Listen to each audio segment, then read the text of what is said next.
Ah mais pour les indispensables voyages, vous êtes tombé au bon endroit. Là je vais vous montrer des petits trucs, j'ai ressorti des trucs rien que pour vous montrer ce que je prends obligatoirement avec moi. Ça prend pas forcément beaucoup de place, mais il y a des trucs, ça change la vie. Après, des listes d'indispensables, je peux en faire 10 000. Ça dépend du contexte, genre je peux t'en faire un en tant que créatrice de contenu, en tant que voyageuse solo, etc. etc. Mais là on va partir sur des trucs que quoi qu'il arrive, j'emmène avec moi. Première chose, c'est un classique, un basique, une banane. Une banane assez grande, tu vois, dans laquelle tu peux rentrer des trucs pour te balader la journée avec, tu vois. T'es bien, c'est classe. Alors moi j'ai pas pris la Uniqlo parce que je suis pas fan du design, je préférais une un peu plus sportive comme ça.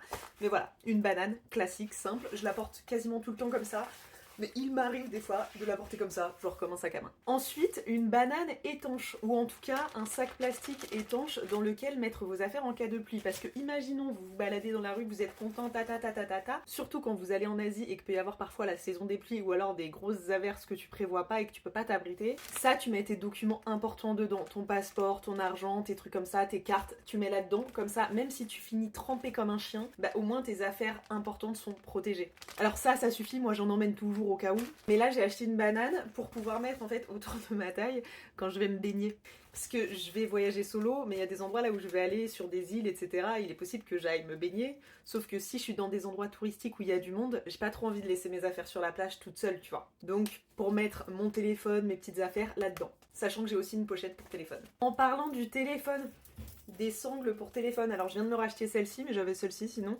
Ça c'est hyper pratique en voyage. Tu mets ton téléphone au bout, hop, voilà, ciao bye, ton téléphone il est toujours avec toi. Autre chose, des écouteurs filaires, les bons anciens écouteurs filaires. Parce que les écouteurs Bluetooth que tu perds ou que tu oublies de recharger, super. Ceux-là au moins tu les perds pas, tu les as avec toi, tu les mets dans ton oreille, dans l'avion, machin et tout, ça prend pas de place et ça fonctionne quoi qu'il arrive, même si t'as pas de réseau. Toujours en parlant d'électronique, une batterie portable. Alors moi la mienne elle pèse 1 tonne, elle est énorme, elle pèse lourd donc je vais voir pour en racheter une. Un chargeur universel. Là sur celui-ci tu peux appuyer et du coup t'as prise classique, prise je crois américaine celle-ci et prise les autres.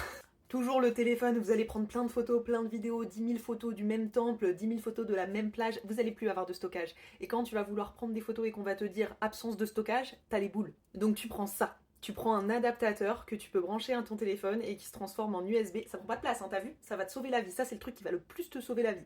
Tu le branches à ton téléphone et dessus, tu peux brancher soit un disque dur, soit des clés USB et tu transfères. Comme ça, si t'as un souci de téléphone, t'as récupéré tes photos. Si t'as un souci de stockage, t'as récupéré tes photos. Ça c'est bien ça. Mais alors les loupes, ça là. Même en ce moment, je dors avec parce que ça me simplifie trop la vie. Tu mets dans ton oreille, là, comme ça, des petits bouchons d'oreille. Et voilà. T'es isolé du bruit autour, mais c'est pas gênant pour dormir dessus, parce que c'est à l'intérieur. Donc trop bien.